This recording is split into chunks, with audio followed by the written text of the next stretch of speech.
지금 4시 되면은 대금을 연주를 먼저 듣겠어요. 대금 해설과 함께 듣고 그리고 선생님 강의를 듣고 중간에 우리 또 노래라든가 또 연주가 중간에 한두 번씩 있겠고 이런 식으로 진행을 하겠습니다. 나오실 때 박수로 맞아주시기 바랍니다.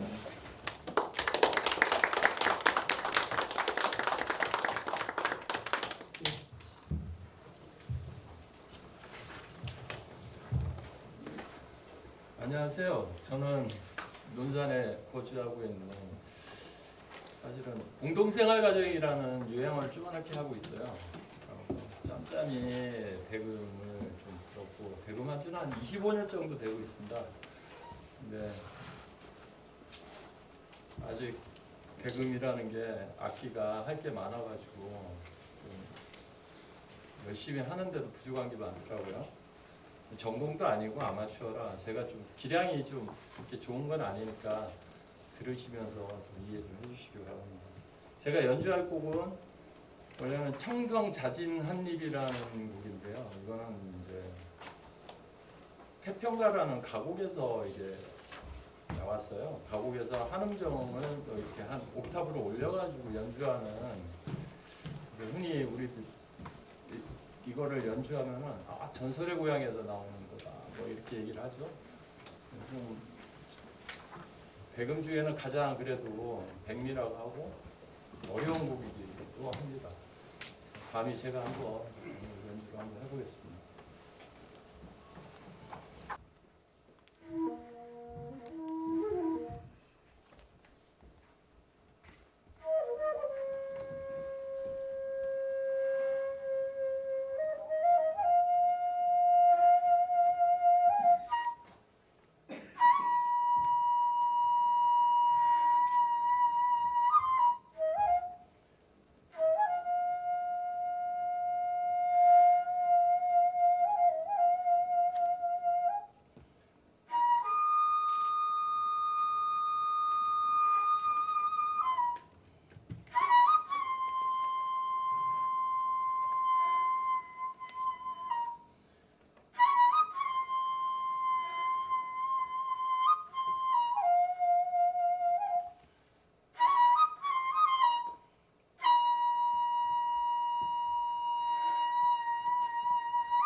이제 선생님이 자유롭게 좀 편하게 얘기를 나눌 거예요. 무슨 거창한 특강이라든가 대화는 좀 약간 어려워요. 어렵긴 한데 그 편하게 우리 사랑방 모임처럼 이야기를 주고받고 하는 시간을 갖겠습니다. 선생님 인사하시고 말씀 듣겠습니다.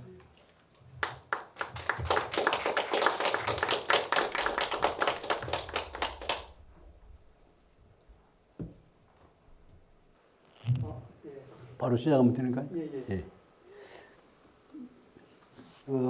음악 얘기를 하라고 그래서 금방 생각을 해보니까 한 40년 전에 제가 방송을 할 때 여기 논산에서 가까운 곳에 고향이신 박동진 선생님하고 대담을 할 수 있는 기회가 있었어요. 그래서 국악에 대해서 이제 질문하고 답변하고 하는 그런 프로그램이었는데 그때 박동진 선생님한테 들은 얘기가 생각이 나서 오늘 이 얘기를 풀어나는데 먼저 소개를 하고 하려고 합니다. 처음에 그 판소리 대가시잖아요. 그 선생님을 보시면서 내가 그랬어요. 지금 판소리가 5마당이 알려져 있죠? 하고 물어봤더니 5마당이 아니고 5바탕입니다. 그러더라고요. 그래서 판소리를 얘기할 때는 5마당이라고 하고 바탕이라고 해왔다 이게요. 그래서 이제 그 한수를 배웠어요. 그래서 저도 또 한 번 말씀을 드려야 할 것 같아서 선생님, 그런데 왜 우리 음악을 갖다가 국악이라고 합니까? 그랬더니 왜요? 국악이죠. 그래요. 서양 음악을 그냥 학교에서 가르칠 때도 음악이라고 가르치는데 예? 왜 우리 판소리는 국악이라고 합니까? 거기에 꼭 관형사가 붙어야만이 음악이 됩니까? 우리 음악이 그냥 음악이하고 학교에서 가르치는 음악은 서양에서 들어오는 음악이니까 서양 음악이라고 해야 하지 않습니까? 그때 그 양반이 깜짝 놀라시더라고요. 그러고 나서 서울에서 만났어요, 다시. 제가 KBS에서 근무를 했거든요. 서울에서 이제 간부들 그 연수가 있는데 그 자리에 강사로, 특별 강사로 오셨어요. 박동진 선생님이. 나를 딱 보더니, 아니, 전주서 서 선생님. 그러면서 저 선생님한테 한 수를 배웠습니다. 그러면서 자기가 소개를 하는데 뭐라고 하냐면, 우리 음악은 그냥 음악이라고 해야 하고, 서양 음악은 서양 음악이라고 해야 합니다. 하는 얘기를, 소개를 또 해 주시더라고요. 얼마나 고마운지 몰라요. 근데 오늘의 음악 이야기도 그와 같은 얘기를 할 것 같습니다. 제가 이 얘기를 풀어나갈 때 그렇게 풀어나가고 싶었고 지금까지 줄곧 생각해 온 것이 무엇이냐면 우리 음악이 제대로 음악으로 대접을 못 받고 있고 서양 음악이 또는 당악이 중국에서 들어온 당악이 우리 음악의 자리를 차지하고 있어요. 근데 실제로는 우리 음악이 가장 좋은 음악이고 서양 음악이나 당악을 능가하는 음악이 바로 우리 음악이다 하는 얘기를 하고 싶어서 오늘 이 얘기를 첫머리를 이렇게 풀어봅니다. 또 마침 여기 김홍신 문학관에서 음악 얘기를 하라고 해서 언뜻 생각해 보니까 여기에 하나 소개를 했는데 헌안설원이라고 아주 유명한 여류 시인이 있잖아요. 헌안설원의 시가 생각이 납니다. 왜 헌안설원의 시가 생각이 나냐면 윤려 얘기를 하려면 그 얘기를 않고는 안 되겠다 생각이 들어서 헌안설원의 시를 갖다가 소개를 합니다. 여러 곡을 시를 썼는데 헌안설원의 시 중에 이제 그 유명한 그 봉선나무를 드리고라고는 시가 있어요. 그 시에 보면 무엇이 나오냐면 여기 소개를 했죠. 페이지 수가 없네요. 하나, 둘, 셋, 넷, 다섯, 여섯, 일곱, 여덟, 아홉, 10번째 줄. 10번째 줄에 보면 상주김강 누혈반 소상강의 대나무는 피눈물 자국인가 하는 그 식기가 있고 그 다음에도 그 얘기가 나옵니다. 그런데 이 헌안설원이 시를 쓰면서 많이 인용했던 것 중에 하나가 이 소상반죽을 소개를 했어요. 방금 여기 그 대금을 연주하신 선생님께서 대금을 연주해 주셨는데 악화깨범에도 보면 이 대나무로 만든 악기가 여러 개가 있죠. 그 여러 개가 있는데 그 악기의 소재, 그 대나무는 어떤 대나무가 좋느냐 하는 소개가 있어요. 거기 보면 그때 또 이 소상 반죽을 소개를 합니다. 가장 그 악기로 만들 수 있는 대나무로서 가장 좋은 것이 소상 반죽이다 그런 얘기예요. 혹시 소상 반죽에 대해서 들어보셨나요? 소상 반죽이 무엇이냐면 중국에 가면 큰 강이 두 개가 있죠. 북쪽에는 황하가 있고 남쪽에는 양자강이 있잖아요. 양자강이 원체 그 세계에서 제일로 큰 강이니까 그 강이 겨울철에는 물이 좀 적어지고 여름철이 되면 굉장히 넘쳐나요. 그래가지고 강폭으로 흘러나가는 물이 다 나가질 못하고 중간에 범람을 해가지고 이 산 밑으로 산자락을 전부 물이 범람을 해요. 그래서 크게 호수가 생겼는데 여기 충청도 땅은 지금 우리가 호서라고 하고 제가 온 전라도 전주는 이제 호남이라고 하지 않습니까? 호서 호남 올 때 그 호자를 어디서 따왔냐면 중국의 그 양자강에 있는 동정호에서 따온 겁니다. 동정호라는 호수가 있는데 그 동정호의 호수의 남쪽이 호남이고 그 동정호의 북쪽을 호북이라고 얘기를 해요. 그 호북성, 호남성 그러는데 그 호남성에 가면 동정호가 있고 동정호라는 호수는 어떻게 되냐면 여름철에 빗물이 많이 흘러내려오면 그 양자강이 범람해가지고 산 밑자락을 전부 물로 덮어버려요. 그러면 산이 섬이 되어 버려요. 섬이 되어 버리니까 그 섬 중에 북쪽에는 무슨 섬이 있냐면 군산이라는 섬이 있어요. 여기 금강에서 쭉 내려가면 하구에 뭐 도시가 뭐 있죠? 군산이 있죠? 군산은 지금부터 100년 전에 일제가 들어와가지고 개항을 하면서 생긴 게 군산이고 군산이 원래가 어디냐면 서해 바닷속에 지금 새만금 막은 곳 거기에 고군산이라고 있죠. 100년 전에 그 군산이 일제가 개항하면서 지금 현재의 군산을 오게 되니까 옛날 군산은 고군산이 되어버린 거예요. 근데 그 군산이라는 이름이 바로 동정호에 있는 군산에서 따온 이름입니다. 그런데 그것은 이제 여담이고 그 군산에 가면 사당이 하나 있어요. 사당이 하나 있는데 그 사당의 이름이 뭐냐면 상비사라는 사당이 있고 그 상비사라는 사당에는 누구를 모시는 사당이냐면 여자 두 분을 모시는데 어떤 여자냐면 우리가 잘 알고 있는 욘임금, 순임금이 있죠. 아시죠? 그 욘임금의 두 딸이고 순임금의 두 왕비가 아황과 여영이라는 두 여인이 있었어요. 그런데 그 두 여인의 사당이 바로 상비사라는 사당이에요. 그러면 왜 거기가 있을까? 왜 느닷없이 거기에 있어요? 요순 임금 어디 있으냐면 황하변에 있었거든요. 원래는 황하변에서 정치를 하던 분인데 그 욘임금의 두 딸과 순임금의 두 왕비가 동정호 안에 있는 군산에 있는 상비사에 모셔져 있는 사당이다 그 말이에요. 그리고 왜 거기 있는가? 그 궁금증이 생기죠. 그 얘기를 조금 해드리죠. 칠판 뒤에 쓰셔도 돼요. 그래요?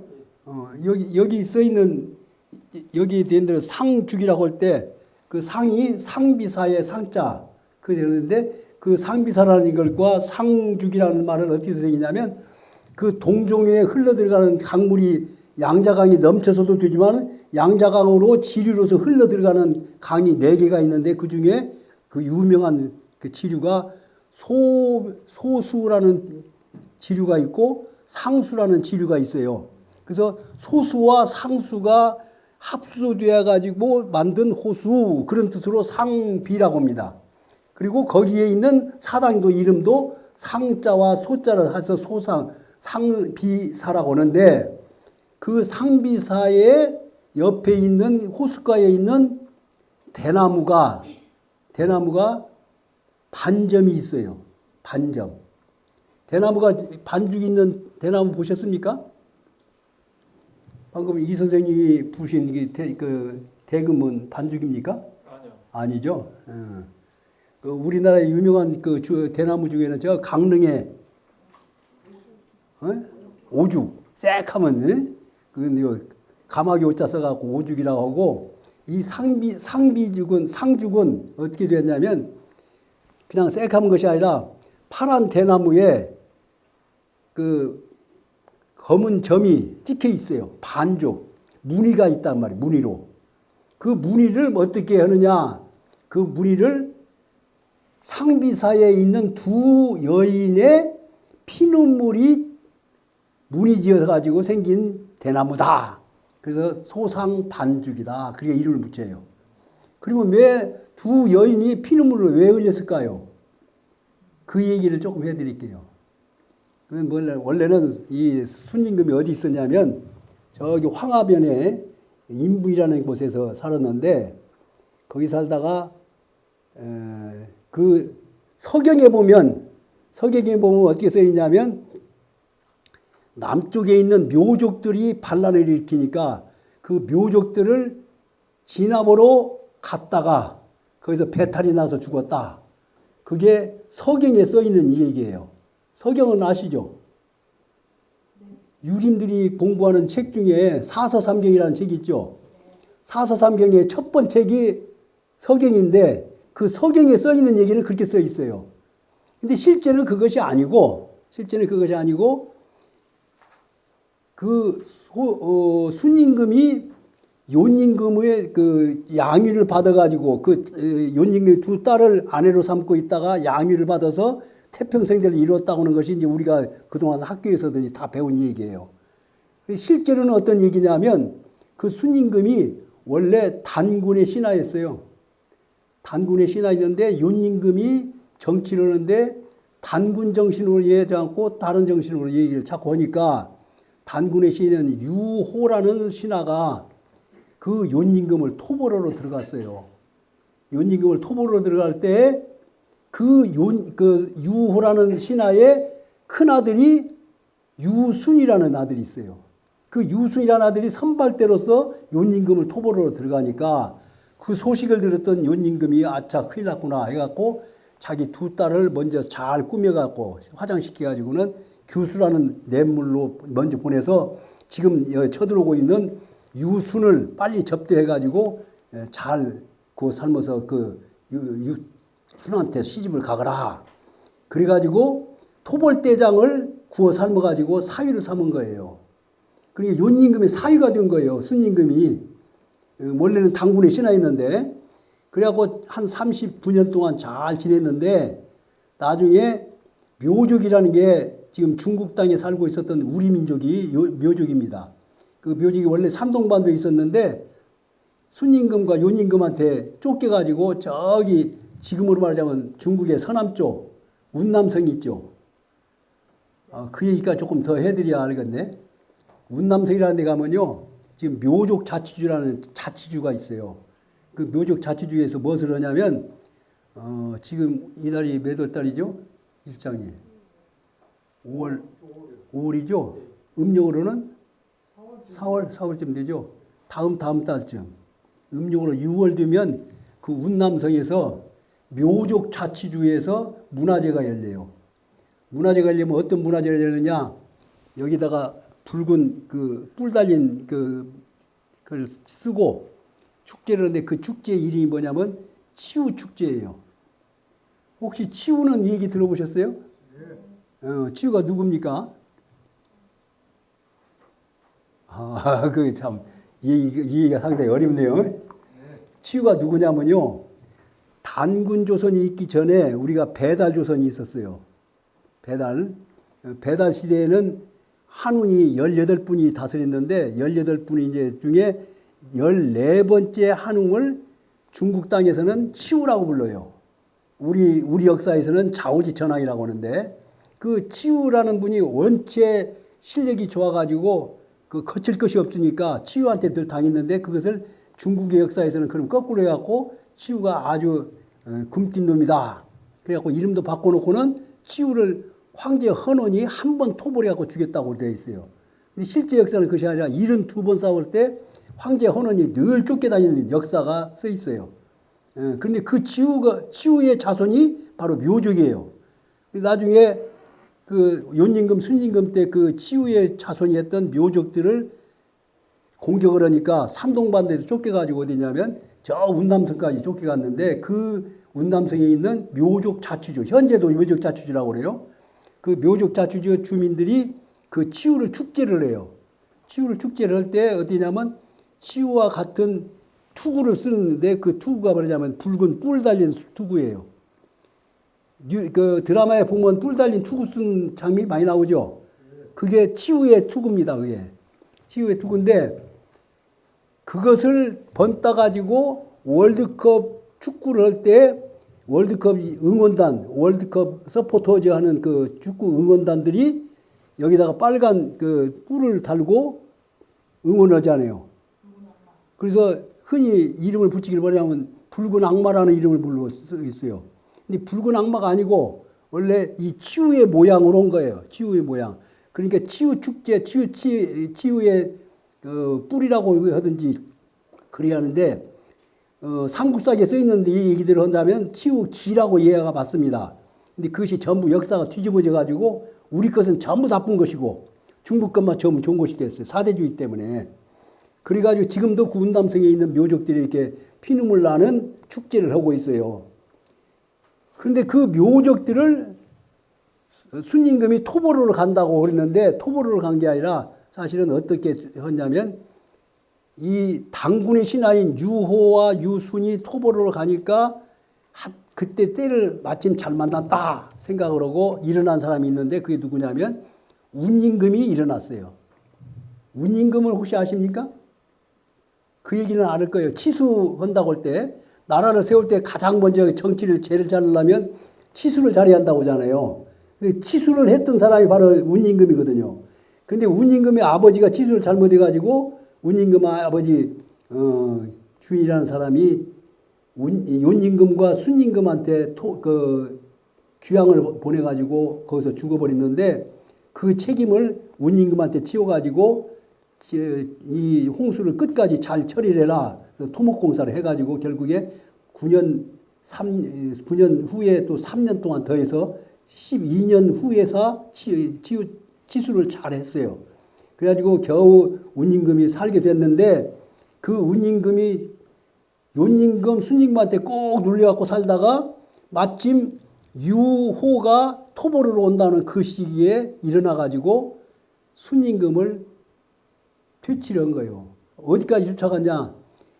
황하에서부터 도망을 가서 양자강까지 도망을 갔는데 그 도망간 거기서 창호의 뜰이라는 곳에서 철퇴를 쳐가지고 순임금이 뒤통수가 깨져갖고 죽었어요.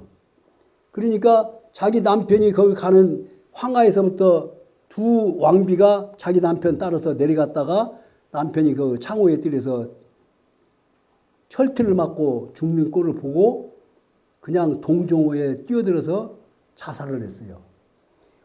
우리가 학교에서 배우든지 서당에서 배우든지 또는 서원에서 배우고 향교에서 배운 그 역사는 운임금, 순임금, 운임금이 아주 선정을 잘해가지고 태평성대가 되었다고 하는 것을 배웠는데 실제 역사를 보니까 그렇게 되었고 그 역사적 현장을 갖다 그대로 지금도 보존하고 있는 그 현장이 어디냐면 동종호에 있는 상비사의 두 아황과 여영의 그 두 여인의 피눈물 나는 그 역사가 지금도 거기에 상비사에 그대로 써 있어요. 그 그림도 그려져 있고 벽화가 딱 그려져 있어요. 거기에 설명서도 그렇게 써 있고. 근데 우리나라에서 그걸 거꾸로 아주 애틋한 사랑 얘기로 만들어졌죠. 그것을 우리가 속아가지고 지금 여기 여류 시인 중에 아주 유명하다는 허난설원도 그 뒤바뀌어져 있는 역사를 가지고 시를 써가지고 가장 좋은 시를 썼다고 이렇게 자랑을 하고 있어요. 그게 지금 우리나라의 모든 역사고 문화고 그렇습니다. 그게 얼마나 기가 막힌 얘기예요. 그 상비사의 두 여인의 피눈물 나는 그 역사가 있다시피 허난설원도 얼마나 피눈물 나는 그런 역사가 있어요. 27살에 자살을 했거든요. 그 아황과 여영도 동종호에 빠져서 죽어갖고 피눈물 나서 수상 반죽이 나오다시피 이 헌안설은도 이 시를 짓고 나서 자살을 했어요. 27살에. 예, 그 얘기를 끝내고 말씀을 한번 들어보죠. 손가락에 봉선화를 물들이고 화분에 저녁잇을 각시방에 어린이 여인의 열 손가락 어예쁘고도 길어라 대절구에 찧어서 장다리 잎으로 말아 귀골이 울리며 등잔 앞에서 동여 맺네 새벽에 일어나 발을 걷다가 보니 반갑게 붉은 별 보다가 거울을 던지네. 풀잎을 뜯을 때는 호랑나비 날아온 듯 가야금 탈 때는 복사꽃잎 떨어진 듯 토닥토닥 분바르고 큰 머리 만질 때면 소상강 대나무는 피눈물 자국인가. 이따금 붓을 들어 초승달 그리다 보면 붉은 빗방울이 눈썹에 스치는 듯 하네. 예, 이 27살에 그런데 이 시는 대략 24살쯤 됐을 때 쓴 것이 아닌가 생각이 들어가요. 정확한 것은 내가 잘 모르겠어요. 그러나 그렇게 생각이 들어가는데 이게 무슨 얘기냐면 헌안설원의 아버지하고 이 그 시아버지하고가 그 말하자면 이 집현전에서 그 동기생이에요. 그래가지고 둘이 친하게 지냈어. 그래갖고 아들, 딸 서로 소개해가지고 사돈을 맺었는데 결혼할 때까지는 좋았는데 결혼한 지 얼마 안 돼가지고 서울 각시한테 빠져가지고는 나 들어오지 않고 기생방에 빠져갖고 집에 들어오질 안 해갖고 지금 방금 아무리 분단장 잘 오고 기다려도 들어오질 않는 남편을 기다리던 그 헌안설원이 아침 새벽에 뜬 눈으로 세우다가 아침에 거울을 보다가는 그 거울을 던져버렸다는 얘기 아닙니까? 그 얘기가 지금 시로서 나왔는데 그렇게 몇 년을 동안 이렇게 지내다 보니까 거기서 피눈물이 나가지고 그 아항과 여영이 소상강에 빠져 죽듯이 이 헌안설에도 그 피눈물을 흘린 그런 시기가 바로 이 시기가 아닌가.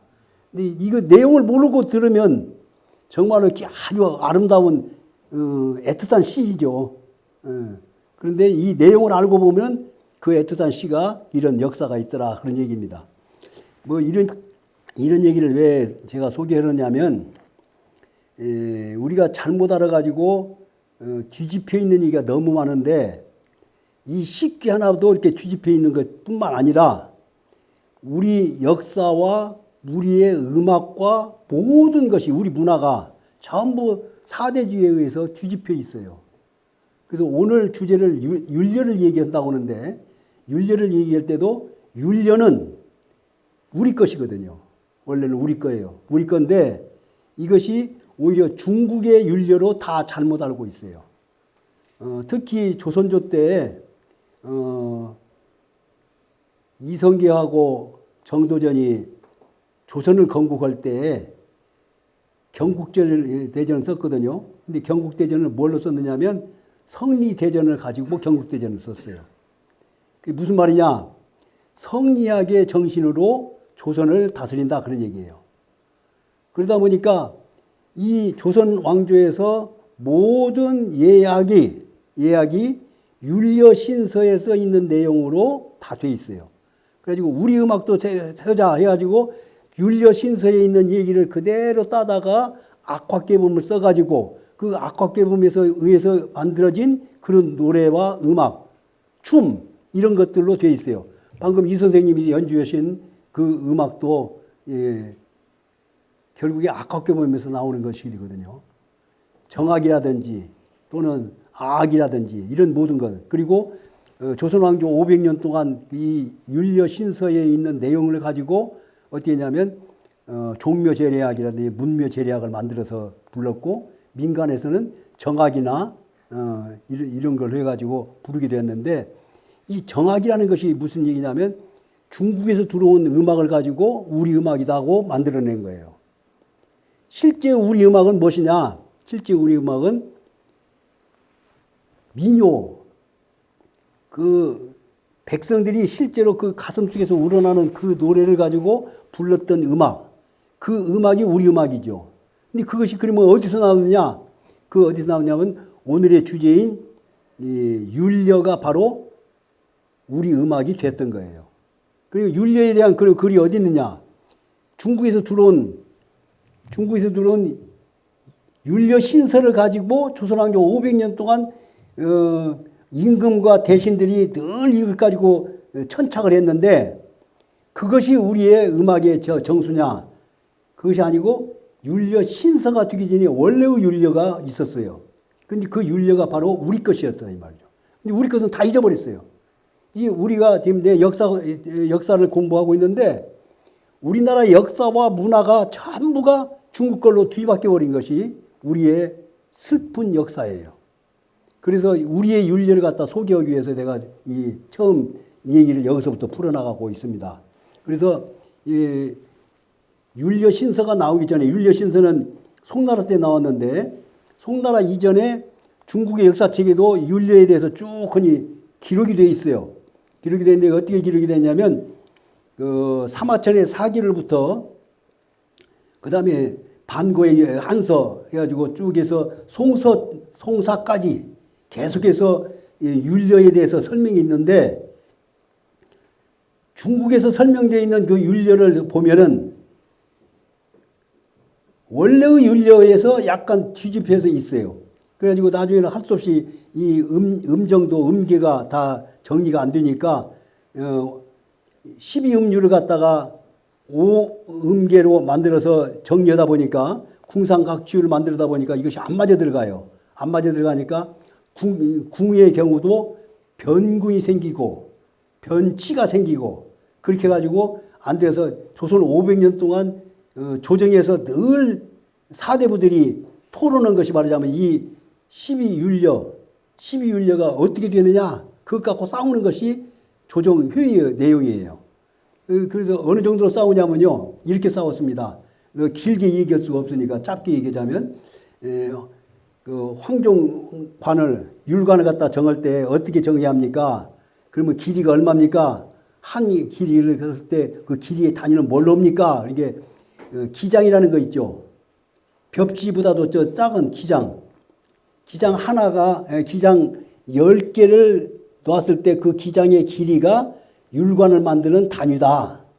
그러면 이제 이런 얘기 나와요. 이게 조선 후기에 가면은 그 대신들이 뭐라고 물어보냐면 기장을 뉘면은 길어지고 세우면은 짧아지는데 어째서 똑같이 10개로 사옵니까? 그러니까 장음일 때는 뉘어서 하고 단음일 때는 세워서 한다. 이렇게까지 오락가락해요. 그래가지고 12율려를 제대로 맞추지를 못해요. 그러나 현대음악에서는 서양음악이 들어오면서 서양음악과 우리 국악을 갖다 이렇게 맞춰서 하다 보니까 무엇이 되냐면 과학적으로 이것을 진동수에 의해서 만들고 있어요. 그래갖고 지금 많이 조정이 됐는데 그 조정이 됐어도 그것은 원래의 율려를 따라갈 수가 없어요. 그 얘기는 내 조금 이따 다시 한번 말씀을 드리겠습니다만은 어쨌든 간에 율려라는 것이 우리 것인데 중국 것으로 따왔던 거예요. 여기서 한 가지만 더 역사적인 얘기를 하나 더 하자면 중국의 역사책은 지금 보존이 되어 있어서 24사, 25사를 하고 있어요. 근데 우리는 역사책이 없잖아요. 겨우야 역사책을 갖다 삼국사기, 삼국유사만 갖고 하잖아요. 그러다 보니까 우리 것이 없어요. 그래서 우리 것이 다 없어졌는데 나중에 알고 보니까 우리 역사책도 있더라 그 말입니다. 왜냐하면 김부식이 삼국사기에 쓴 그 진 삼국사기 표를 놓고 보면 거기에서 뭔 얘기를 하냐면 우리의 역사책이 있었지만 너무나 소삽해서 너무 신화적인 얘기가 많으니 이것들을 다 버리고 중국의 역사책처럼 우리도 잘 기전체로 잘 쓰겠다. 그러면서 삼국사기 쓰겠다고 하는 것이 김부식의 삼국사기 진 삼국사기 표입니다. 그런데 전에부터 역사책이 있었다는 얘기거든요. 근데 그 역사책은 싹 없었다는 거예요. 누가 없었느냐? 가만히 따져보니까 김부식이 없을 것 같아요. 그래가지고 우리 역사가 없는데 다행스럽게 그 없앴던 책이 다시 살아났어요. 예를 들자면 언제 살아났냐면 6.25 때 동아일보 기자하던 사람이 자기 집안에 전수돼서 내려왔던 부두지란 역사책을 복원시킨 것이 이분이 38 이북의 고향인데 6.25 나기 전에 월남을 해가지고 살다가 6.25가 나니까 고향에 못 돌아가서 책을 다시 찾을 수가 없다 해가지고 자기가 어렸을 때부터 공부했던 이 역사책을 다시 복원하기 위해서 필사를 했어요. 그 필사한 역사책이 말하자면 부도지란 역사책인데 부도지란 역사책을 또 보니까 윤려가 있더라고요. 그래서 그 윤려는 어떤 윤려냐? 중국 역사책이 써 있는 윤려하고는 상황이 전혀 다르더라. 그런 얘기입니다. 어떻게 다르냐? 중국의 역사책 중에 가장 먼저 역사책이 뭐냐면 사기, 사마천이 쓴 사기인데 사기에 서라는 책이 8권이 있습니다. 팔서가 있는데 팔서는 말하자면 그 나라를 다스리는 그 모든 제도와 문물을 집대성해 놓은 것이 팔서예요. 팔서의 처음이 무엇이냐면 예, 악, 율, 역, 그 다음에 이제 청관서, 봉선서, 학어서, 평전서 이렇게 나오는데 그렇게 8권인데 그 맨 앞에 나오는 예와 악과 율과 역은 무엇을 얘기하냐면 예라는 것은 뭐냐면 충성을 명세하는 얘기.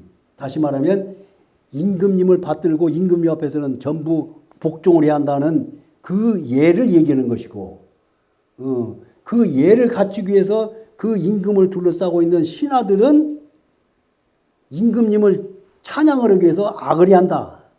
그게 예악이에요. 그러면 그 악을 어떻게 하느냐? 악을 하려면 곡조를 맞춰야 하니까 곡조를 맞추기 위해서 생긴 것이 율서라는 책이에요. 그리고 그 곡조를 맞췄지만은 그것이 그대로 끝나는 것이 아니라 그 곡조를 어떻게 만들 것인가? 음악이라는 것이 어떻게 만들 것인가? 그걸 갖고 연구하다 보니까 하늘에서 내려온 소리를 아니고는 안 되겠구나. 그래서 역이 생긴 겁니다. 그것을 역을 나중에는 어디까지 발전시키냐면 주역으로까지 발전됐거든요. 그런데 이것들이 전부 뒤집혀 있어요. 그런데 우리의 윤려는 어떤 윤려냐면 이거 얘기하기 전에 조금 한마디만 더 해야겠네요. 우리의 역사를 보면요. 이 얘기를 쉽게 짧은 시간에 얘기하고 얘기가 될지 모르겠는데 그냥 하겠습니다. 인류의 역사를 보면 두 가지 역사의 흐름이 있어요. 하나는 하늘의 역사를 기록한 것이 있는가 하면 또 하나는 그야 대립되는 땅의 역사를 얘기를 해요. 그 얘기를 이해하기 위해서는 한 가지 여러분들이 아는 얘기 하나만 하죠. 중세 때 로마 교황청에 붙들려간 갈릴레오가 무슨 신문을 받았죠? 지동설과 천동설 때문에 신문을 받았죠. 그러니까 교황이 앉아있는 이 자리는 딱 중심을 잡고 세계 만물을 다 통치를 해야 해요. 교황 자리는 그렇게 움직이질 않아야 해요.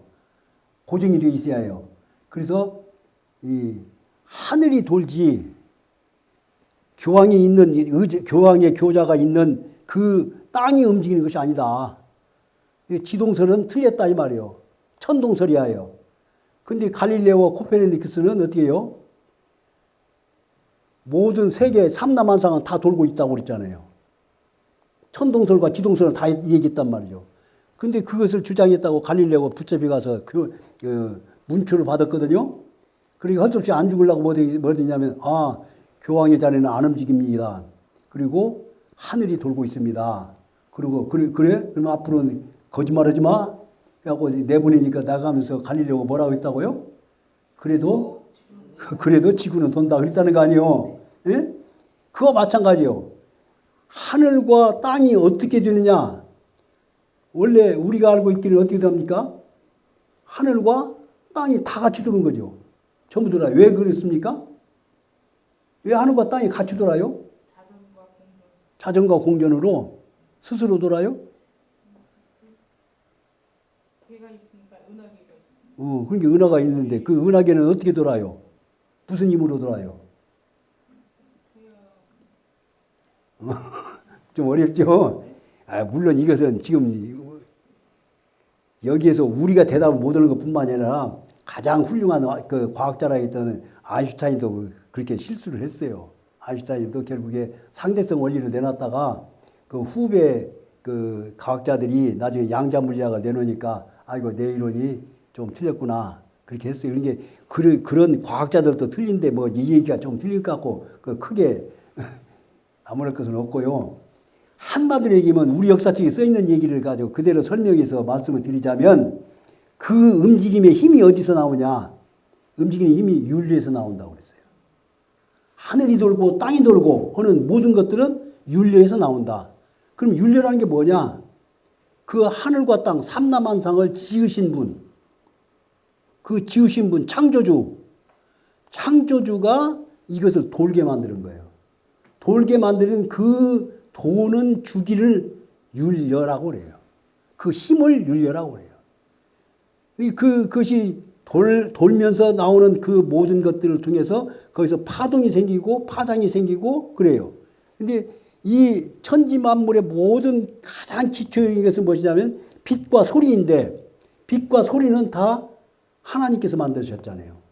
그 하나님이 만들면서 돌게 만들었기 때문에 거기에서 진동이 있고 진동과 파장이 있으면서 거기서 소리가 나오고 그래서 소리를 듣고 소리를 내고 하는 것이 음악으로 한 것.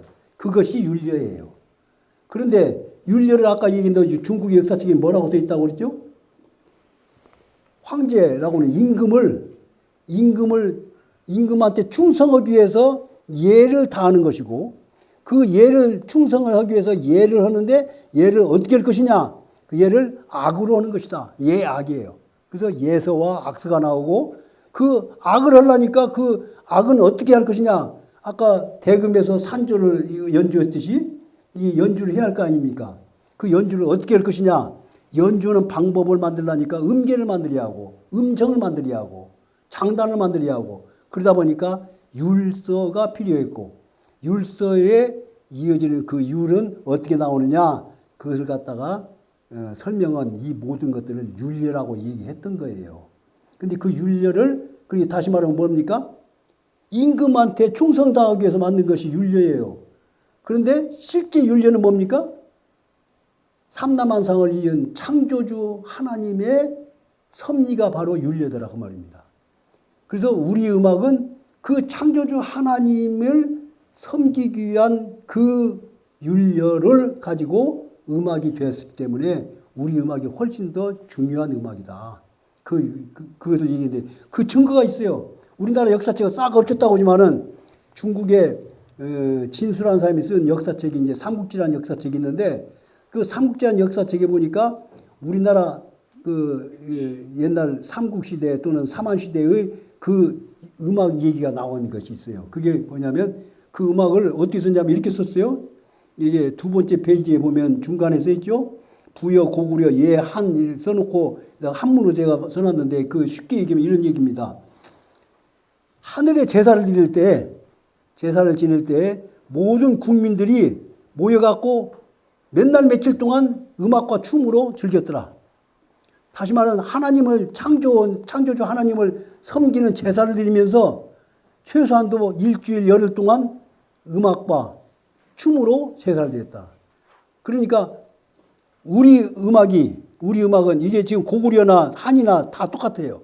그리고 여기에 한 가지만 조금 더 덧붙인 것이 있다면 5월달에 씨 뿌릴 때 10월달에 추수원 때 그때도 그 음식을 먹고 배불러서 춤춘 것이 아니라 그 음식을 먹고 살기를 해준 그 하나님께 감사하면서 다시 말하면 쉽게 얘기하면 한가일 때 한가위라는 게 뭐냐? 한가위라는 게 하나님께 감사제를 드리는 거예요. 그때 이 율례를 썼더라 이 말이죠. 그러니까 율례는 하나님께서 가르쳐 주시고 하나님께서 주신 그 음악으로 우리가 음악을 했는데 그것이 우리의 음악이고 그것이 저 백성들 가슴속에서 우러나오는 음악이 민요라는 것으로 나왔던 거예요. 그래서 이 율례를 부조지에 써 있는 그 율례를 지금 설명을 드렸는데 여기까지 하고 잠깐 쉬었다가 얘기를 하게. 그래서 지금 잠깐 쉴 겸 해가지고 전주에서 같이 오신 분이 시조를 하시는 분이 계세요. 그래서 악기 중에서 가장 아름다운 악기가 뭐라고 하죠? 목소리. 오, 목소리가 가장 아름답다는 천상의 목소리라고도 하는데 준비 어떻게?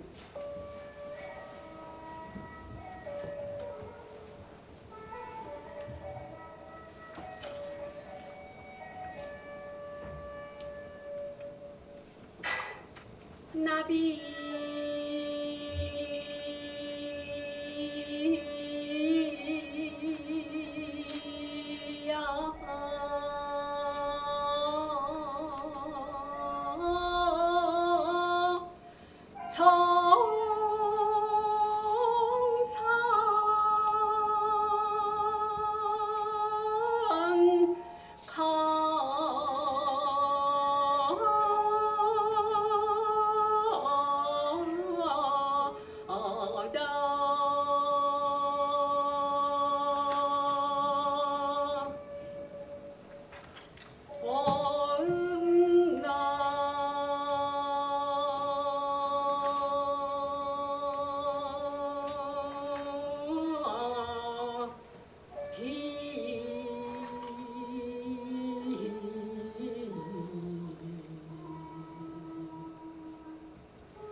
시조만 그런 게 아니고 우리의 민요의 경우도 마찬가지인데요.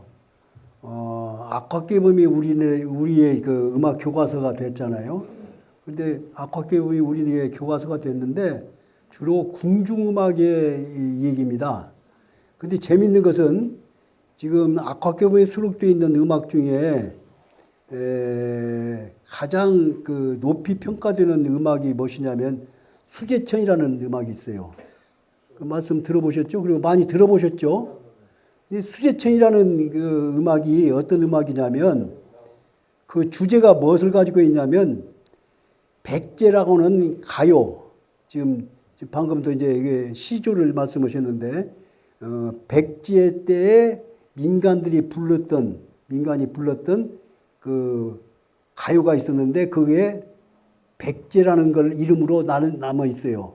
근데 그 백제라는 이름으로 남아 있는 그 민간 가요를 갖다가 악으로 만들어서 연주하다 보니까 수제천이 되어버렸어요. 그래서 궁중공항에서 최고의 음악이 됐는데 그 최고 음악으로 만들어다 보니까 그 백제 가요의 맛이 안 나와요. 백제 가요는 그 백제 가요로 따로 있거든요. 그런데 재밌는 것은 이제 이 악학개범 때문에 생긴 문제점이 하나 있는데 악학개범을 갖다가 보면 이제 처음에는 그때 예조판서던 성현이 쓴 것으로 되어 있는데 실제로 주로 쓴 사람이 누구냐면 장학원 도제조로 했던 유자광이라는 사람이 썼어요. 유자광은 여기에서 그 좀 가까운데 정읍 사람이었거든요. 정읍 사람이었는데 그 악학금이 올라 있는 그 민요를 보면 백제를 비롯해 가지고 주로 정읍 지방에서 유행됐던 민요들을 갖다가 수록을 했어요. 근데 백제는 그냥 수제천으로 작곡이 되어버렸지만 그 다른 민요의 경우는 그렇게 악으로 정리가 되지를 못해가지고 그냥 민요로 남았는데 가사만 올라 있어요. 근데 가사가 민요가 됐기 때문에 이걸 그때 당시에 쓰던 그 문서라는 게 말하자면 한문으로 써있지 않은데 한문이 안 되고 어떻게 쓰냐면 훈민정음으로 썼단 말이에요. 훈민정음으로. 왜? 민요는 그냥 부르는 내용이니까 민간들이 부르는 내용을 그대로 전사를 하다 보면 한문으로 못 쓰잖아요. 한문으로 못 쓰니까 그냥 훈민정음으로 써놨어요. 이것이 나중에 문제가 되어가지고 유자광이 부관 참시를 당합니다. 이상하죠, 말이. 왜 그렇습니까? 세종대왕께서 훈민정음을 만들어 놓고 어떤 일이 당했습니까? 훈민정음이라는 것은 백성들이 쉽게 자기의 생각을 쓸 수 있는 글을 만들 필요가 있어서 만들었다고 했는데 그걸 반대로 집현전에서 반대했잖아요. 그러죠? 네. 집현전 학자들이 다 반대를 했어요. 그러다 보니까 이 훈민정음을 만들어 가지고 사실은 유자광이라는 사람이 훈민정음을 만들 때도 굉장히 공로가 세거든요. 근데 우리는 유자광 하면은 그 사화의 주인공이다 해가지고 유자광을 나쁜 사람으로 다 규정을 하는데 세종대왕이 훈민정음을 해례를 만들 때 가장 공로가 큰 사람이 누구냐면 유자광이었어요. 그 근거가 무엇이냐? 자모를 만들어 놓고 자모를 어떻게 발음해야 할 것이냐? 그것을 자모를 어떻게 조립할 것이냐? 초성, 중성, 종성으로 이렇게 조립을 해야 글자가 되잖아요. 김자를 쓰려면 기역에다 이에다 미음을 붙여야 김자가 되듯이 그 해례인데 그 해례를 할 수 있는 일을 누가 했느냐? 주로 수양대군이 했습니다. 수양대군이 어떻게 했느냐? 그 궁중에서 한 것이 아니라 수양대군이 정읍에 살면서 했어요. 정읍에 살면서 그 해례를 만들어냈어요. 그때 수양대군이 해례를 할 때 옆에서 가장 도움을 많이 줬던 사람이 유자광이라는 사람이었어요. 유자광. 그럼 유자광이 어떤 도움을 줬느냐? 그 해례를 만드는 과정을 쭉 검토를 해보니까 향약집성방이라는 책이 있어요. 향약집성방이라는 게 무엇이냐면 그 유자광이 장학원 도제조도 했지만은 그 어의가 있는 그 궁중어의의 도제조도 했어요. 유자광이가. 근데 그때 그 도제조를 하게 된 동기가 뭐냐면 수양대군이 정읍에서 해례를 만들 때 유자광이 그때 아주 촌구석에 있으면서 이 수양대군을 도와줬거든요. 왜 촌구석에 있었느냐? 유자광이라는 사람이 원래가 서자거든요. 서자가 아니라 얼자거든요. 얼자. 그래가지고 원래는 남원 유씨 때문에 남원 사람인데 남원에서 못 살고 고모가 저업으로 시집 올 때 유자강이 머리도 좋고 그런데 아주 좋은데도 그게 관시를 받고 살으니까 아주 불쌍해가지고 데리고 왔어요. 조카를 데리고 와가지고 정읍에 살았는데 정읍에 살면서 수양대군이 해례를 만들 때에 그 향약 집성방을 가지고 이렇게 해례를 했으면 좋겠습니다 하고 의견을 제시한 거예요.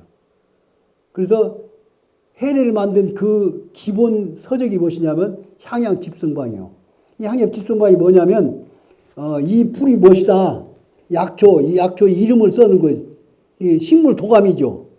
식물 도감에 식물의 이름을 갖다가 한자로 써놨거든요.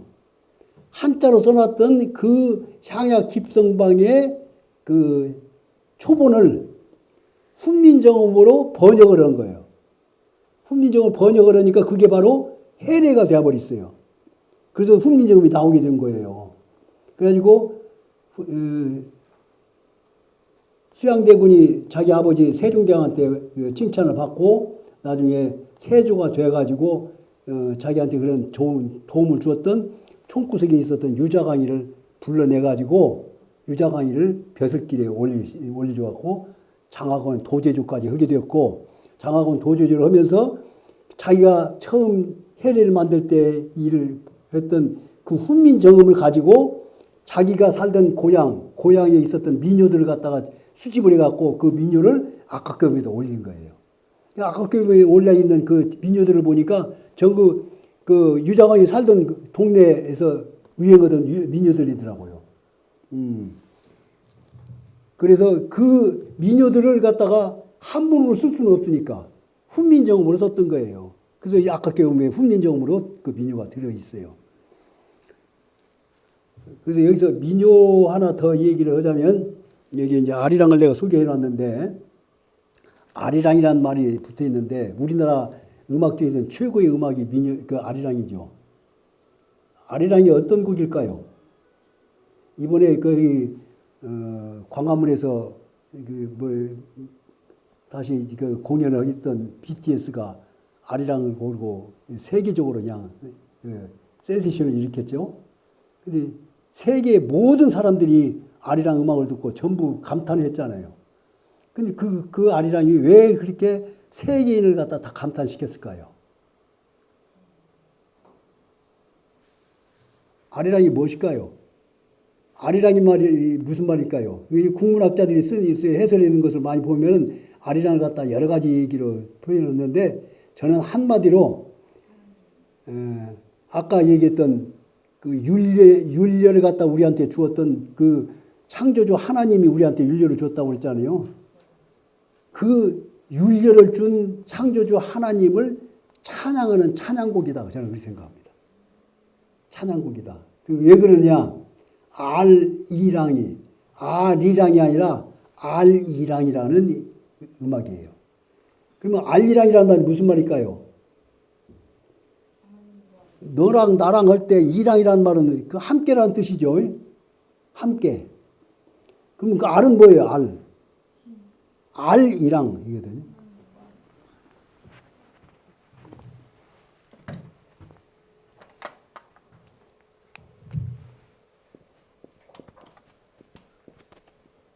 알이랑이 아니고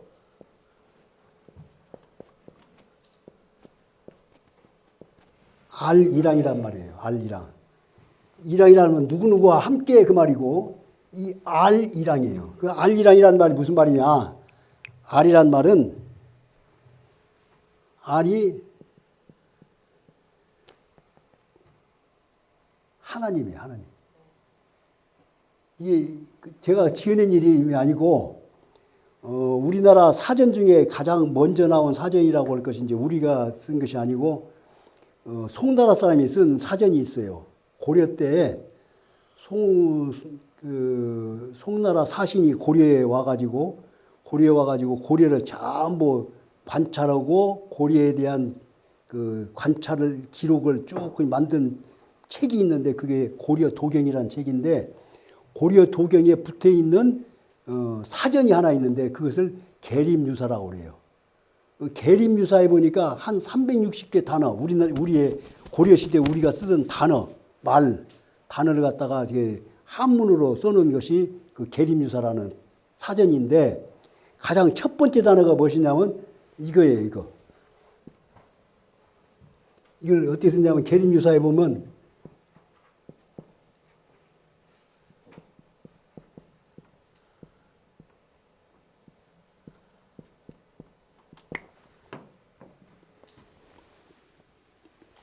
이렇게 써놨어요. 서금이라는 사람, 저거 종씨는 아니에요. 서씨는 서씨인데 계림유사에 보니까 TN왈 한알, 한알이에요. 예. 이것을 지금 훈민정음으로 나중에 훈민정음 나오니까 훈민정음으로 쓰자면 이님이 앞으로 와가지고 한알이 됩니다. 다시 말하면 송나라 사람이, 중국 사람이 고려에 와서 하늘이 뭐냐 하고 물어본 거예요. 그게 고려 사람이 대답을 한알이야 그랬어요. 고려 때 우리나라 사람이 중국 사람한테 대답하기를 TNR 한알이라고 했단 말이에요. 한알이라는 말이 무슨 말이냐? 이게 고려 사람들은 한알이라고 했거든요. 이 한알이라는 말이 무슨 말이냐면 이 한이 무슨 한자입니까? 중국의 한나라 한자라고 보통 얘기하는 사람이 많아요. 근데 이 한자는 중국의 한자가 아니에요. 중국 나라 이름 한자가 아니라고요. 이것은 옥편을 찾아보시면 하늘에 떠 있는 은하수 있죠? 은하수를 얘기해요. 그런데 또 한 가지는 이게 부사로 쓸 때는 예, 형용사 부사로 쓸 때는 크다는 뜻이에요. 크다는. 하나. 우리가 이 물을 마실 때 이렇게 마시면 한 입에 마셨다고 그러죠? 한 입. 그 한자. 그 한이 이 한이거든요. 그리고 이것은 그냥 발음 나는 대로 쓴 것이고. 그래서 한 알을 큰 알을 천이라고 한다. 그랬어요. 이게 무슨 말이냐면 우리 고려 때 우리나라 사람들은 하늘을 갖다가 둥근 알처럼 보였다 그 말이에요. 둥근 알처럼. 그래서 하늘을 큰 알로 봤다 이 말이에요. 그런데 그 물리적인 그 알만 본 것이 아니고 그 하늘과 땅과 사람을 다 지으신 그 삼라만성을 지은 그 창조주 하나님을 하늘이라고 했다 그 말이죠. 하늘. 그래서 알은 하나님이다 그 말입니다. 알이 하나님이에요. 그래서 그러면 이 알이랑이라는 노래는 왜 불렀느냐? 그 얘기를 하면 또 역사 얘기를 조금 해야 해요. 역사 얘기하면 여러분들이 학교에서 배운 역사하고는 좀 틀린 역사를 하니까 조금 조심해서 좀 들으세요. 혹시 그 역사 얘기 듣다가 머리가 쥐날지도 모르니까 조심해서. 대개 우리 민족이 어디서 생겼냐? 처음에 어디서부터 시작했느냐? 하는 얘기가 많이 나옵니다. 근데 어렵죠? 안 되지 않아요. 그리고 성경에서는 또 에덴 동산에서 시작했다고 그래요. 근데 최근에 한 20년 전에 세계 학자들이 모여갖고 게놈 프로젝트를 해가지고 내놓은 결론은 무엇이냐면 게놈 프로젝트라는 것은 우리 DNA를 조사해가지고 우리의 인류의 조상을 추적해내는 그 작업이에요. 게놈 프로젝트가. 그 게놈 프로젝트를 해가지고 내놓은 결론은 뭐냐면 인류의 발상지가 어디라고 하냐면 아프리카 남단이라고 해요. 저기 아프리카 있죠? 아프리카에 이제 지금 남아프리카 공화국이 있는데 그 남아프리카 공화국보다도 조금 북쪽에 보츠와나라는 나라가 있는데 그 보츠와나라는 나라에 있는 그 평지, 분지 거기에서 우리 호모사피엔스 인류가 말하자면 지금 이렇게 우리가 역사를 얘기하고 음악을 얘기하고 할 수 있는 이런 사람들, 지혜스러운 사람들, 슬기 사람, 우리말로 하면 슬기 사람이고 영어로 하자면 뭐 호모사피엔스라고 하는데 최근에는 그러면 더 발전시켜서 호모사피엔스라고 합니다. 근데 그 호모사피엔스가 바로 그 보츠와나에 시작했는데 그 때가 언제쯤 되느냐? 한 20만 년 정도로 봐요. 20만 년. 근데 지금부터 한 7만 년 전에 이 지구의 기후변화에 의해서 그 보츠와나 지역에서 인류 호모사피엔스가 떠나고 나와야 할 경우가 됐어요. 그래가지고 그 아프리카에서 나왔어요. 그래서 이제 학자들은 그것을 뭐라냐면 아프리카에서 탈출을 했다. 그래서 out of Africa 그렇게 얘기를 합니다. 그래서 이제 인류가 아프리카에서 나오고 나니까 이 아시아 대륙 있잖아요. 그리고 유럽이 있잖아요. 그래서 이것을 합쳐가지고 떨어지지 않은 그 대륙을 합쳐갖고 뭐라고 하냐 유라시아라고 하는데 유라시아 대륙에 오니까 전부 빙하가 쌓였어요. 얼음 덩어리가 쌓였는데 얼음이 얼마나 쌓인 줄 아십니까? 그때 당시에? 지금부터 2만 년 전에는 우리 지구에 있는 빙하가 높이가 얼마나 되었을까요? 대략 짐작하시려면 지금 저 북대서양에 있는 그 그린랜드 얼음이 막 무너지고 있죠. 그 얼음 무너지는 그 높이가 얼마나 됩니까? 지금 얼마 안 돼요. 근데 지금부터 7만 년 전에 이 유라시아 대륙에 얼음이 쌓이는데 얼마나 쌓이느냐 하면 놀라지 마세요. 3,000m. 3,000m의 얼음이 쌓여있는 거예요. 그게 빙하기예요. 그게. 그 빙하기가 기후 온도가 바뀌면서 한 2만 년 전부터 녹아갖고 내리기 시작했어요. 그래서 7만 년 전에 아프리카에서 나왔던 그 이 호모사피엔스가 아시아로 가고 유럽으로 가고 하는데 힘들어요. 얼음바닥으로 가갖고 살 수가 없잖아요. 그래서 어디로 가냐면 주로 따뜻한 적도 지역으로 내려갈 수밖에 없는데 적도 지역을 한번 여러분들 지구본에서 보세요. 지도에서 보든지. 적도 지역은 전 바다잖아요. 바다 중에 갈 길이 없어요. 갈 곳이 어딘가 찾아봤더니 인도네시아 정도밖에 안 돼요. 그래서 인류가 7만 년 전에 아프리카에서 나와가지고 주로 인도네시아 근방에 갔을 것이다. 그렇게 봅니다.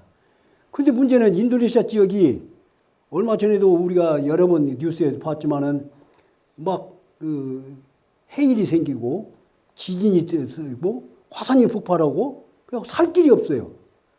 그러니까 그 인류들이 그 인도네시아 지역에서 못 있고 그 가까운 곳으로 자꾸 옮겨 나갔는데 어디까지 옮겨느냐? 그 따뜻한 곳을 찾아서 그리고 살만한 곳을 찾아서 먹을 것이 있는 곳을 찾아서 오다 보니까 주로 그 7만 년 전에 나왔던 인류가 주로 살았던 곳이 어디냐? 지금은 다 잊어버리고 모르고 있는데 또 놀랍게도 우리의 서해 바다. 황해죠, 황해. 황해 바다가 살만한 곳이었어요. 황해 바다가 왜 살만한 곳이냐?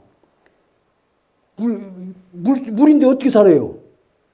빙하기에는 황해 바다가 해수면으로부터 약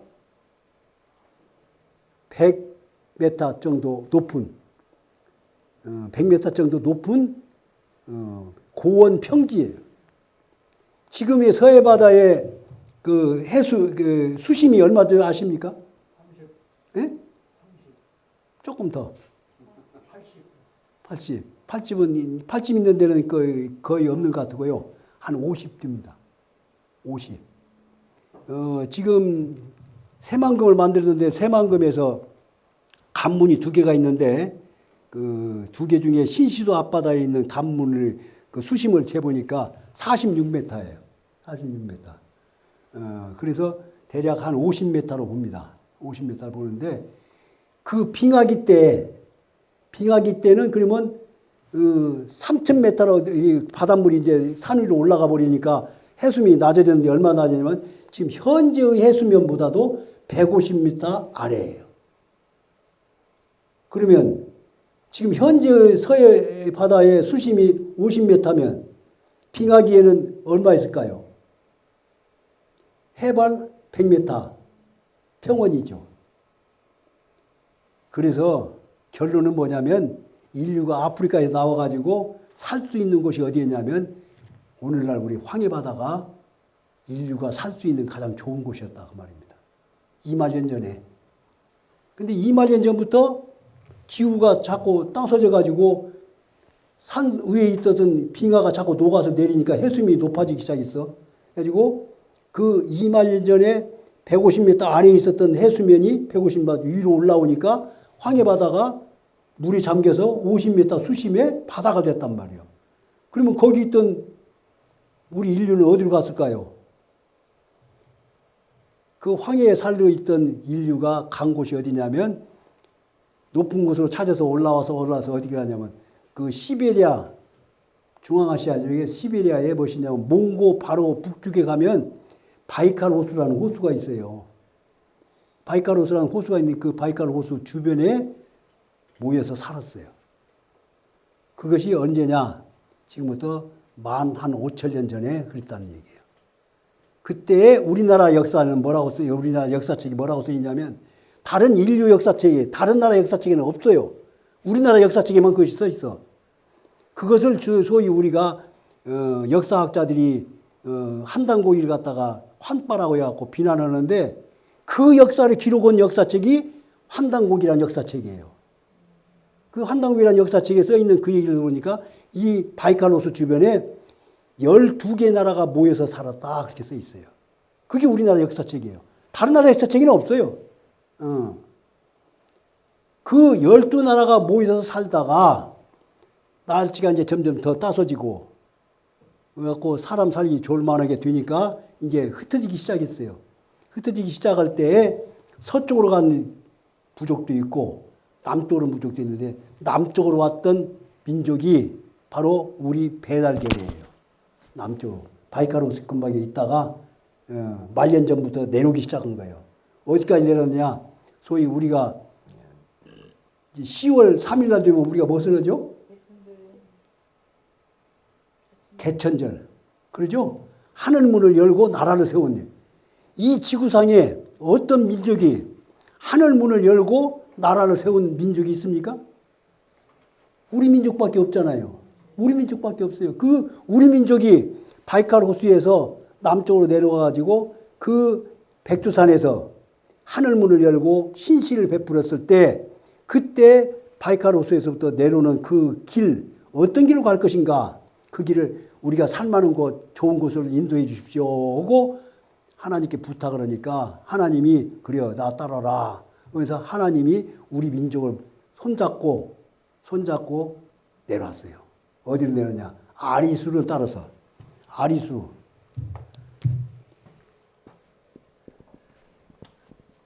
아리수를 따라서 아리랑을 부르면서 백두산까지 왔어요. 그게 우리 민족입니다. 우리 민족의 역사가 이런 역사예요. 그래서 이 아리수를 따라갖고 아리랑을 부르며 내려왔던 민족이 바로 우리 민족에서 우리 민족을 천손민족이라고 합니다. 그래서 하나님의 뜻을 제일로 받들 수 있는 민족이 누구냐? 우리 민족이에요. 천손민족. 그 민족이 부르는 민요가 뭐냐? 아리랑이라는 노래예요. 예. 이 아리수란 말이 무슨 말이냐? 아리수가 무엇이겠습니까? 우리 삼국사기 읽으면 아리수가 많이 나옵니다. 더 짧은 시간에 다 얘기할 수 없으니까 그냥 간단하게 결론부터 얘기하자면 우리 민족이 옮겨왔던 그 길목에 있었던 아리수가 어디냐면 쉽게 얘기할게요. 저 북쪽 흥룡강성이라는 성이 있죠? 동북삼성, 중국이 동부삼성의 저 북쪽. 그 흥룡강성이 바로 흥룡강이 흐르는 물길을 따라서 이름을 붙인 거예요. 흥룡강이 바로 아리수입니다. 흥룡강이 아리수고 흥룡강에서 남쪽으로 내려오면 누운강이라는 강이 있어요. 그 누운강이 하르빈까지 흐르는데 하르빈에서 이제 백두산에서 흐르는 송화강하고 만나가지고 나중에 다시 흥룡강으로 합류가 돼요. 그래가지고 북해로 들어가는데 그 강물이 다 아리수라는 이름을 갖고 있어요. 나중에 요하라는 강도 그러고 압록강도 아리수라는 이름을 갖고 있고 그 압록강에서 또 남쪽으로 내려면 대동강도 아리수라는 이름을 갖고 있고 지금의 서울의 앞에 흐르고 있는 강이 한강인데 한강이 바로 아리수입니다.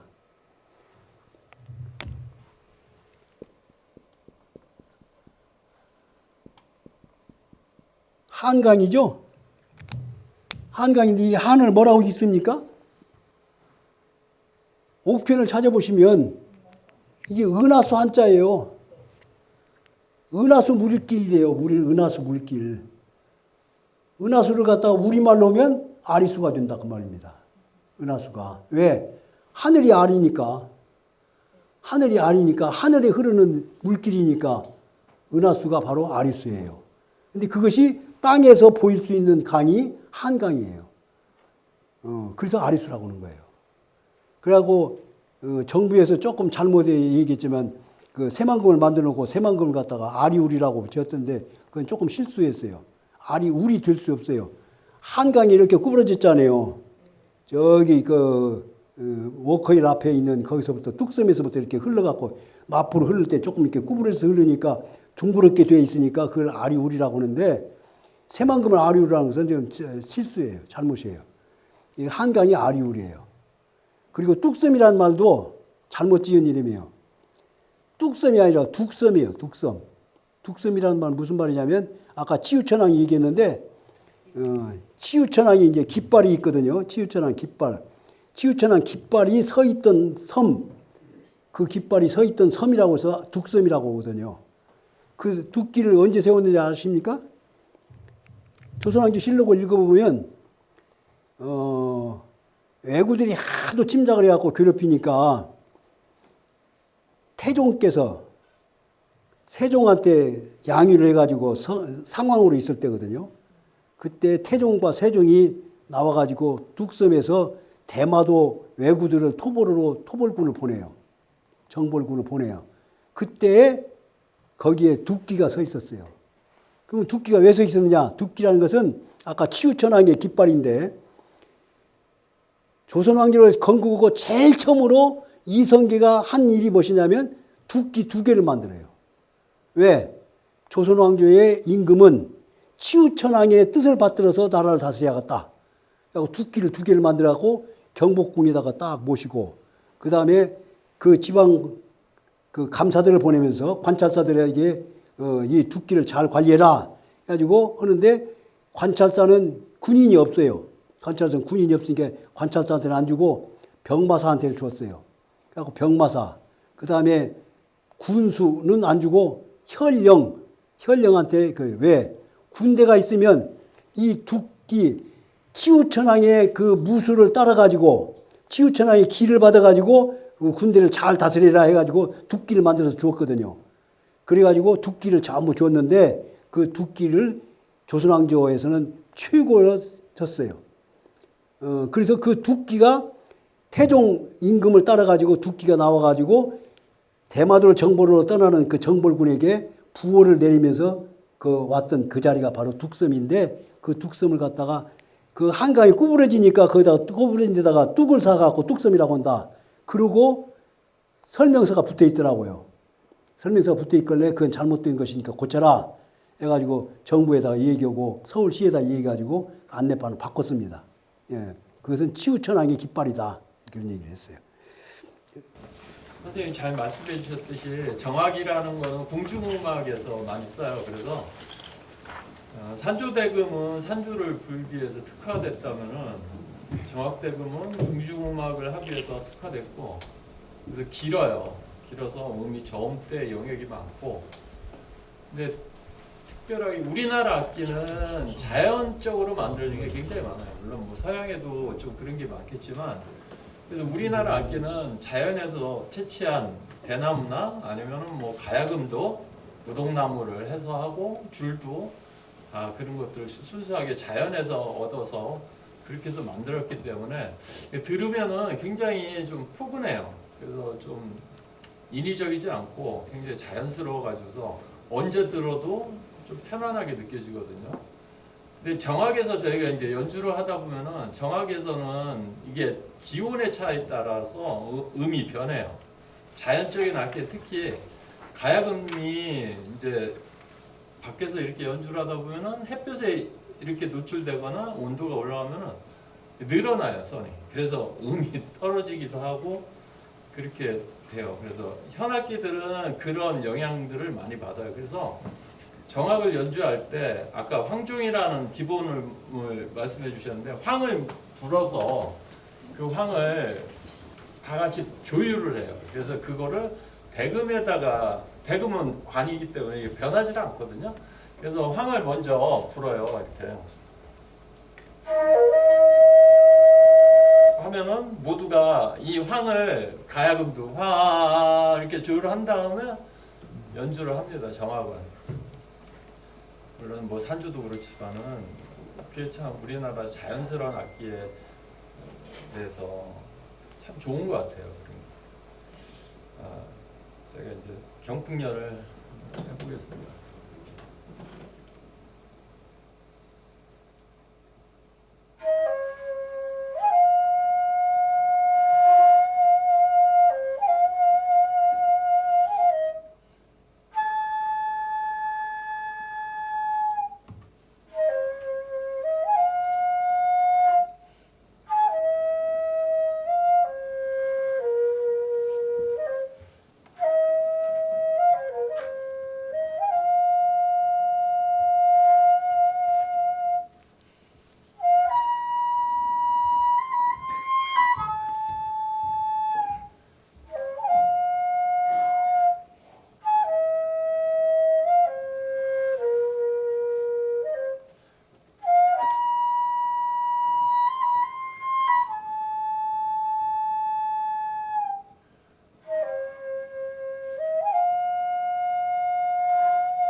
이렇게도 삑사리가 나기도 해요. 그만큼 대금이 섬세하기 때문에 참 이럴 때 연주할 때 좀 어려움이 있어요. 이 점 좀 양해 좀 부탁드려요.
방금 대금의 이제 가장 낮은 그걸 우리가 지금 황종률이라고 하는데 그 황종률을 어떻게 만들고 다른 음정을 거기서 이제 이렇게 산출하거든요.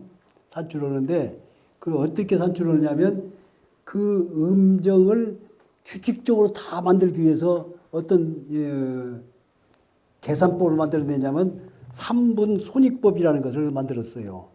3분 손익법이라는 게 뭐냐면 황종률의 율관을 그 부피 또는 길이를 갖다가 숫자로 나타내는데 그 숫자를 17만 7,147로 잡고 이것을 3분해서 3등분 해갖고 그 중에 하나를 뺀 음정을 다음의 음정으로 만들어요. 그 다음 음정을 만드는데 그것이 12음률 중에 8번째 음이 되는 것이다 그 말이죠. 그런 식으로 해서 그 다음 배는 어떻게 되냐. 그 3분 손 1 하는 그 음정에다가 다시 3분 손 2, 3분 했던 그 3분의 1을 갖다가 보태는 음정을 또 만들어서 또 넣고 그렇게 가지고 차례대로 해가지고 12음정을 만들어내가지고 음정을 가지고 음악을 만드는 겁니다. 그게 이제 율려의 법칙인데 그 수학적으로 산술적으로 하다 보니까 이것이 실제로 아까 얘기한 그 음악은 하나님께서 내리시겠다고 그랬잖아요. 하나님께서 내리신 음악하고는 좀 달라요. 그걸 어떻게 할 것이냐. 그래서 그것 가지고 중국이나 우리 한국이나 이 율려를 갖고 얘기를 할 때는 항상 고민을 해요.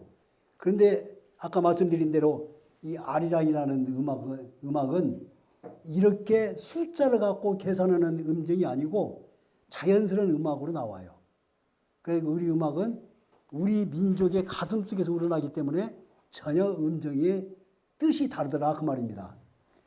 그것을 왜 이것을 나중에서 서양 음악에서 그걸 발견했는데 서양 음악에서도 이제 한 옥탑을 갖다 12음계로 해가지고 12음계를 그 피아노의 7음계로 계산하고 또 당악에서는 5음계로 계산하고 하는데 이 수학으로 계산할 수 없는 수치가 나와요. 그 왜 그러냐? 하늘의 법칙과 땅의 법칙은 차이가 있기 때문에 이것을 딱 떨어지는 수학의 공식으로 나올 수가 없어요. 그래서 나중에 서양 수학에서는 그걸 발견했는데 서양 수학에서 발견한 그 하나의 법칙이 뭐냐면 황금률이라는 것을 내놨습니다. 황금률. 피보나치라고 하는 용어로도 썼지만은 서양 사람들은 그렇게 계산했는데 그것을 우리 민족은 진즉부터 터득을 가슴으로 터득을 했어요. 가슴으로 터득이 하고 됐는데 그 대표적인 것을 쉽게 이해할 수 있도록 한번 말씀드릴게요. 방금 여기 내가 칠판을 했는데 이 칠판이 어떻게 되죠? 가로 세로가 좀 틀리죠? 가로 세로가 틀린데 이 가로 세로의 비율이 얼마 정도 되는가 아시겠습니까? 또 쉽게 얘기하면 옛날 흑백 텔레비전 들 때다가 나중에 총천연색 텔레비전으로 바뀌면서 TV 수상기의 그 화면이 바뀌었죠. 그 화면에 가로 세로의 길이가 몇 대 몇인 줄 아십니까? 16대 9. 이야,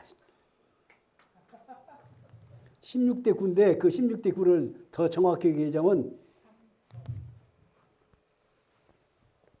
1대 1.618이에요. 이게 황금비라고 합니다. 이걸. 그래서 모든 자연에 말하자면 자연이라는 게 뭡니까? 하나님이 창조한 피조물이죠. 그 피조물의 모든 모양은 이 황금비로 되어 있어요. 그래서 음악도 이 황금비로 가게 되어 있어요. 그러면 왜 그럴까? 그래서 이제 하나만 더 소개하자면 이거는 이제 소수점으로 얘기했지만 더 쉽게 얘기하면 수열을 볼 때 이런 수열 보신 일 있어요?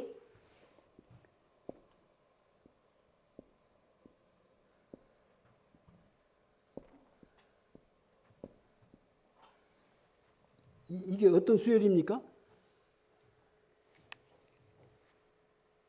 이 피보나치 수열이라고 하는데 이 수열을 쉽게 눈치채려면 얼른 봐도 알 수 있죠. 이 앞에 있는 두 수를 합한 숫자가 세 번째 숫자예요. 네 번째 숫자는 이 앞에 있는 두 숫자를 합친 거예요. 1과 2를 합친 게 3이 되죠. 5는 2와 3을 합치면 5가 되고 3과 5를 합치면 8이 되고 이 다음 무엇일까요? 네? 13. 그 다음은 21. 이 수열이 우리 피조물의 모든 구조가 그렇게 되어 있습니다. 이 구조로. 우리 음악도 아까 얘기한 대로 그 황종률에서 다음 음정을 만들 때 3분 손익법으로 계산해서 만드는 그 수치, 수학적 수치로는 해석이 안 되는 부분이에요. 그래서 우리 음정은 그래서 자연스럽게 곡선을 그려요. 서양 음악 또는 당악과 틀린 점이 그것이에요. 아까 그 시조도 하시고 또 산조를 하셨는데 이 산조의 음악이라는 이런 것들이 그런데 이 고정되어 있는 악기 갖고는 도저히 해결할 수 없는 이 음악이 우리 음악이다. 우리 음악은 그렇게 신비한 음악이다 그 말입니다. 왜 그럴까요? 이것이 필요한 이유가 뭡니까? 쉽게 얘기하면 먼저 내가 대답을 먼저 해드리면 하나님이 우리를 창조하실 때 어떻게 했냐면 하나님의 형상과 모양을 따라서 창조를 했거든. 근데 전혀 다르잖아요. 그러면 우리가 가장 좋은, 가장 선한 모습은 어떤 모습이랄까요? 하나님을 닮은 모습이야죠. 닮은 것과 같은 건 틀리죠.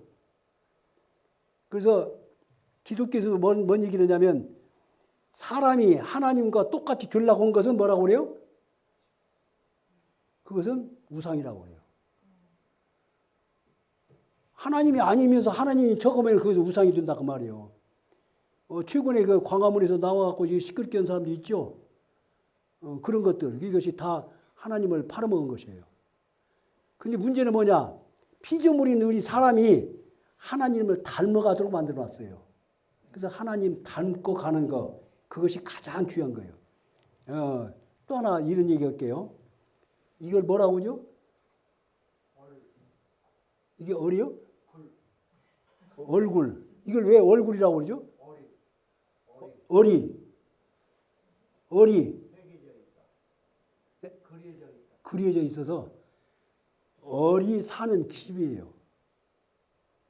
아까 하나님을 뭐라고 했죠? 알이라고 했죠? 하나님은 알이고 우리는 얼이에요. 왜? 하나님 알을 닮은 게 얼이다 그 말이에요. 이게 하나님 닮은 얼이 사는 집이요.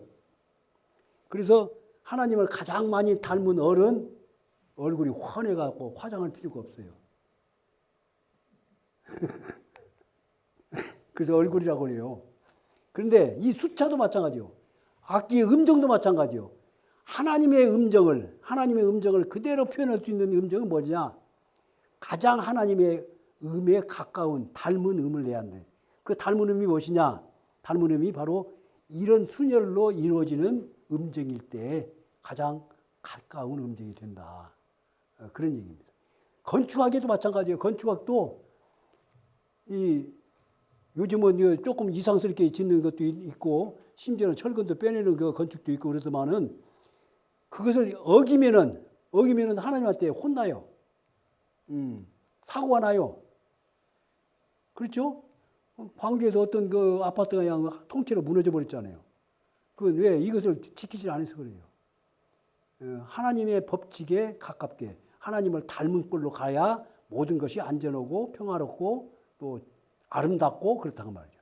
아름답이라는 게 무슨 말인지 아십니까? 아름다움. 아름다움은 조금 어려운 말이니까 하나 더 얘기하면 알다라는 말이 무슨 말인가 아십니까?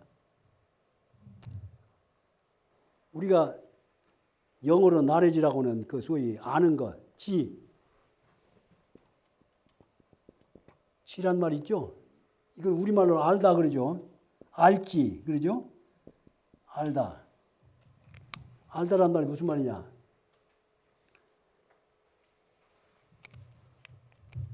이게 뭐냐면 화살이에요, 화살.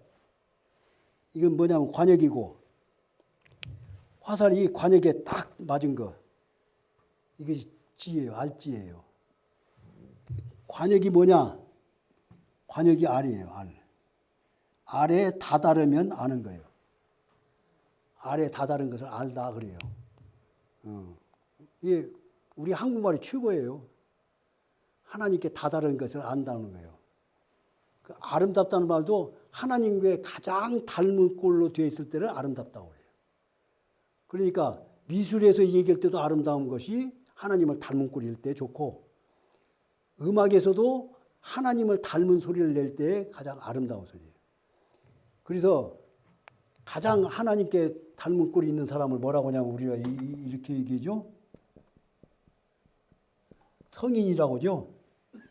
성인.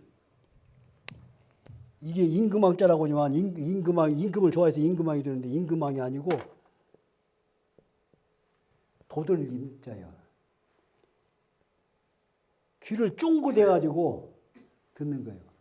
귀를 쫑긋해서 듣고 그것을 이야기하는 것. 그게 성인이다. 글자가 이렇게 만들어졌어요. 예. 그래서 이 음악이 가장 아름다운 음악일 때 가장 하나님의 소리에 닮아 있을 때가 가장 아름다운 음악이다. 그래서 우리 음악이 그래서 좋은 것이다 그 말이죠. 우리 윤례가 최고다.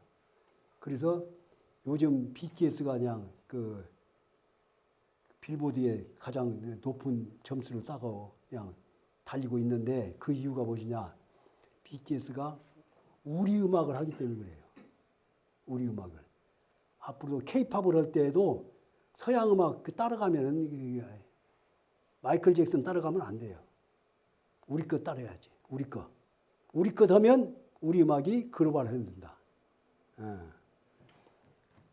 오늘의 얘기는 이렇게 하겠습니다.